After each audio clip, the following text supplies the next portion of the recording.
We all want to take advantage of the big move to the downside or the big move to the upside when we are considering trading.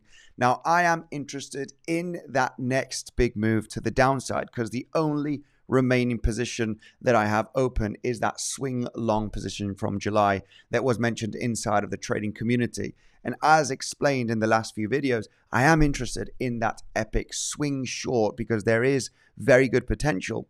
Now, of course, I want to let you know in this episode that the probabilities of taking out the local highs at 79.6 are very, very high. So I am not positioned yet in a swing short. I'm going to explain the different scenarios in today's episode, looking at the 4-hour time frame, the 1-hour time frame, and the 15-minute, considering the levels and the intraday setup zones, and of course explaining what I want to see for my swing short position. Make sure to smash up the like button, subscribe to the channel, and remember that this content is for educational purposes only and is not financial advice. The information provided is not guaranteed to be accurate. Always conduct your own research before making any financial decision or any trading decision, guys. Now let's go back here to the daily chart and just let you know that we are hitting the anchored VWAP from all-time high. The anchored VWAP is being hit here, and we can see how we are getting that beautiful reaction just a few days ago. Little rejection of a couple of $1,000. Now, does this mean that this is the top? Does this mean that we roll over from here? It is important to understand that the bearish market structure pivot is right over here at 82.7K, the lower high that was formed in May. Now, we do have the anchored VWAP. Now, the bears really want to try and maintain that bearish market structure preferably.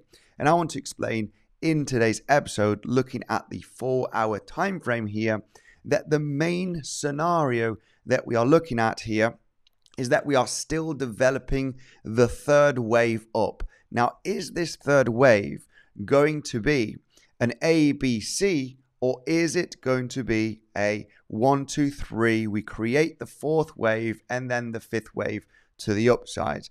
As you can see, the price throughout the last week has been absolutely super explosive.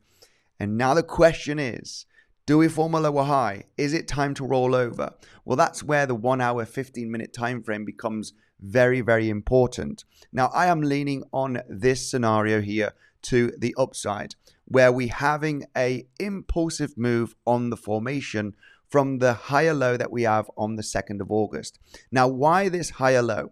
Well, when we can see here on the main scenario that we are looking at, it is very difficult to get an impulsive move from this low to this high. Now, this has to be the main scenario that we are looking at, where we formed an ABC flat here with an expanding diagonal for the C wave.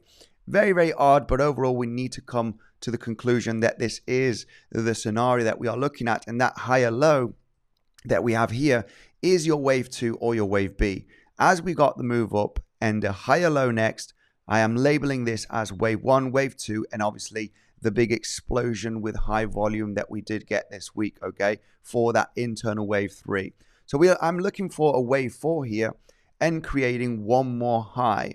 And it does look like that we are on the formation of this scenario, where your wave 4 invalidation is coming all the way down at 69K.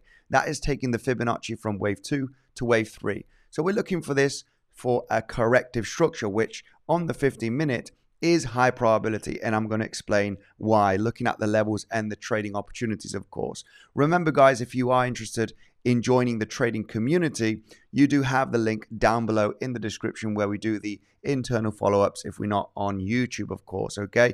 You send me the word access and I'll give you the information for you to join the trading community. You basically just sign up throughout one of the affiliate links down below, a minimum deposit for your own trading, and you're jumping into the trading community, okay? Now, taking a look at this scenario, invalidation of wave 4 internally here is that 69K. So we are already scratched the 0236, which is generally considered a minimum target for that wave 4. So could wave 4 be in or close to be in, and then we take out the highs? Absolutely. There is already a corrective structure in mind that I will explain on the 15-minute, or it could extend obviously throughout the next coming days. knowing that the bouncing area is in between 50% and the 236 Fibonacci, and your invalidation is the golden pocket here at 618, $69,000, okay? Now, going through the 15-minute time frame, this is where we have the meat and potatoes to understand, well, when is this going to finish? What are the levels that we're looking for a trading opportunity, right? This is the main scenario that I would be looking for here, still forming a wave 4 internally, and then our last push up to get above 79.6K high, where we have a lot of resistance. I'm going to start considering if we do take out the high, because there's just great confluence between $80,000, $81,000 to get into a potential short. There's great guidelines. I will explain how I want to position myself in this short, or more an internal short scalp day trade to the downside, and also the long positions. Why not long all the way up to the highs? There are very interesting support levels, and that's where we go into the 15-minute time frame to understand what do we have. Now, why does this price action look more corrective than impulsive or motive? Why don't we have something motive here? There is a lot of overlap, and we don't have a solid 5-wave move to the downside. What are the main scenarios? Can we find an impulsive move here? Generally with the wave 3, we cannot. There's overlap, there's no wave 3, there's no big impulse. Can we find a diagonal? Well, for the moment, a diagonal would be the bearish case scenario. However, when we do take a look at the rejection from the high to the low, we can see we have the lower high, and the next low was created today, right over here. So we do need another lower high and another low to have a 5-wave move to the downside, which potentially can be that diagonal. This could be the first bearish scenario of having a motive wave to the downside. Multiple 1-2s does not fit because you have a wave 1, wave 2. If this has to be your next wave 1, we have a very, very, long wave 2 in this case, and then your next here push to the downside, which wouldn't make sense for a multiple 1-2. It's very, very off, and the timing doesn't favor the probabilities of a multiple 1-2 on the formation here. So the main bearish option here would be a diagonal, okay? Talking about the bearish option, which is the only one that I see available. And obviously we have the corrective structure that does make more sense, that could extend throughout the next coming days, which will be explained now in the next coming minutes. But let's consider this scenario where we would have potentially good trading opportunities. When I put the levels on the chart, if we are going to be forming this diagonal, what I want to see here is the price hitting a major zone of resistance. And if we are going to be forming a wave 4 in the diagonal, the invalidation is taking the channel from wave 1 and 3, wave 2 and 4. Of course, you cannot hit the top of the channel. It needs to be a contracting diagonal, okay, to be valid. And we do have the wave 4 that would be somewhere in this territory, right? We cannot hit the invalidation, the top of the channel.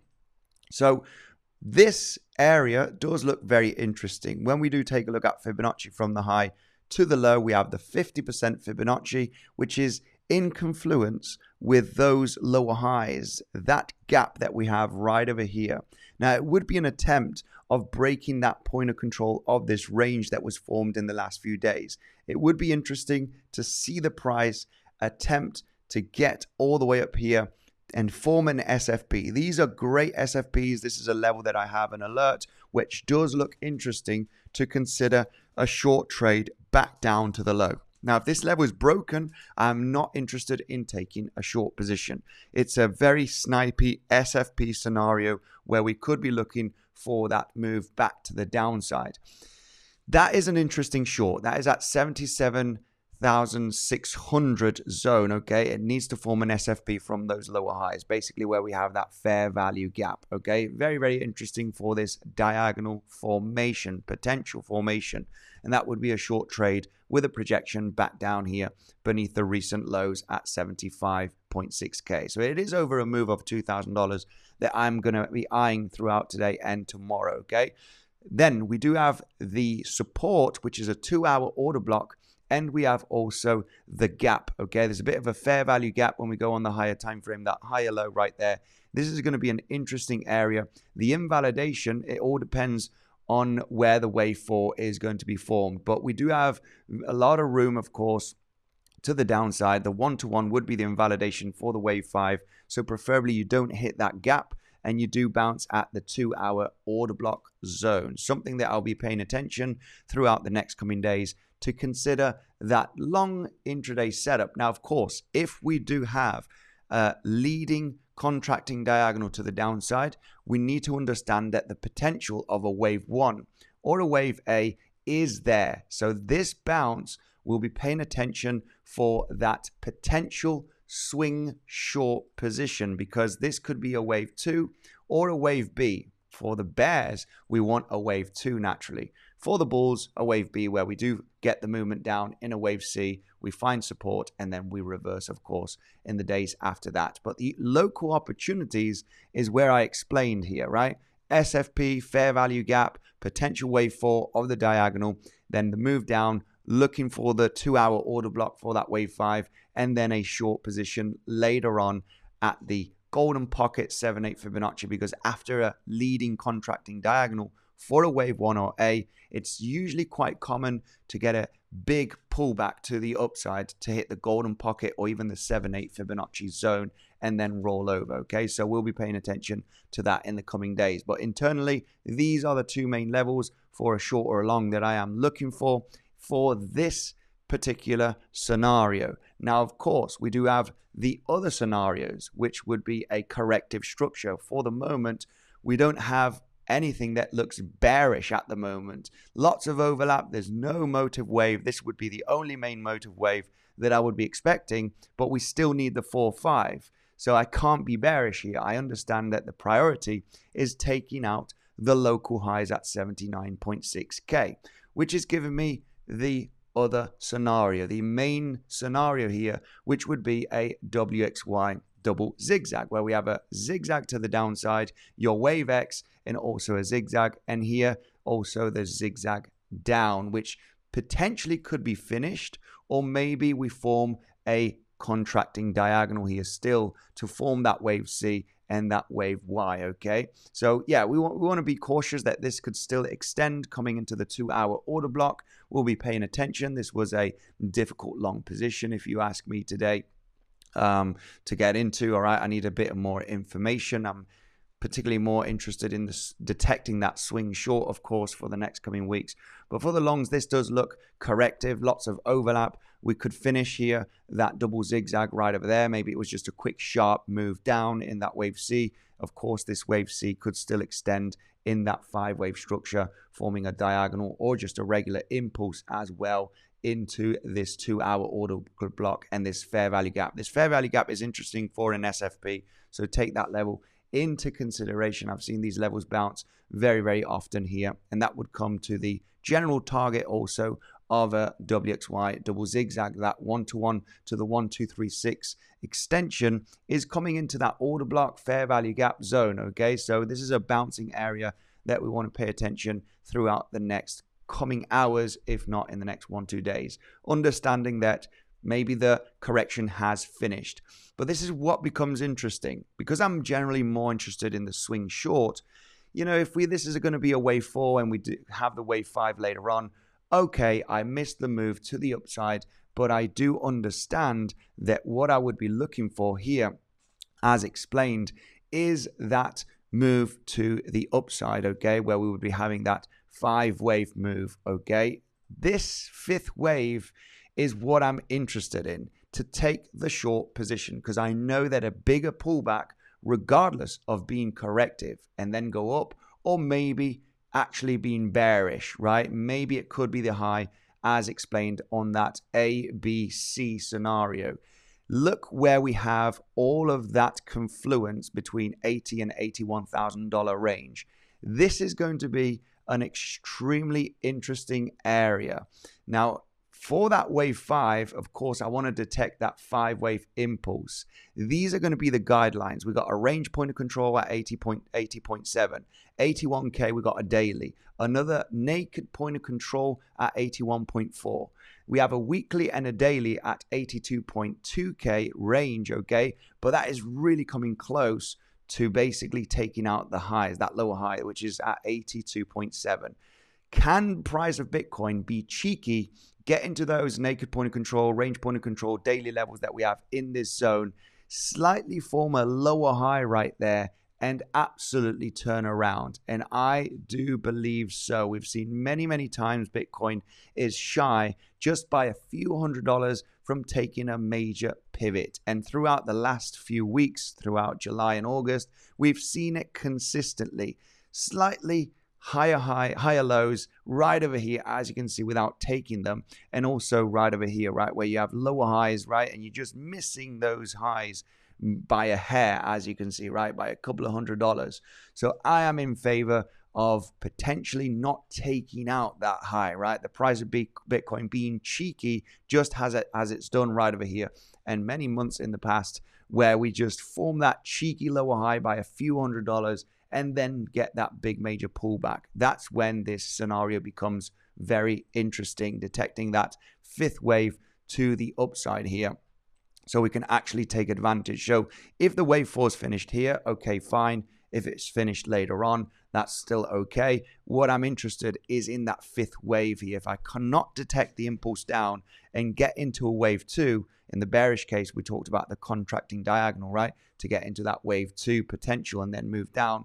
Still need a lot of information for that swing short. But if we shoot up, I understand that we're looking for that internal wave 5 here.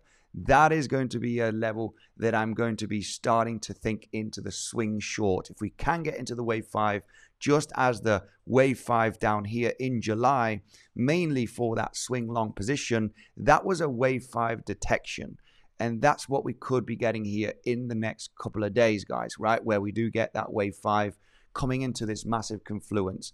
These levels are taken as guidelines. I want to see some kind of an SFP from one of these levels so I can execute that swing short entry. If any of these levels are broken, I will not be in the short. I want to have good risk management. I prefer to get stopped out, but this does have a swing short potential, detecting the last push up. You got your big push up in your wave 3, your wave 4 price action, last rally to take out the highs and look at the confluence areas to detect that wave 5, guys, and then start moving down. So we could be days away from that epic swing short, and this is what makes more sense. Pay attention. These are levels to take into consideration as a reaction zone for your execution. Remember, your stop loss does become above the high of the fake out here to detect that overall wave 5, guys, okay? And this could be a swing short, it could be a day trade short.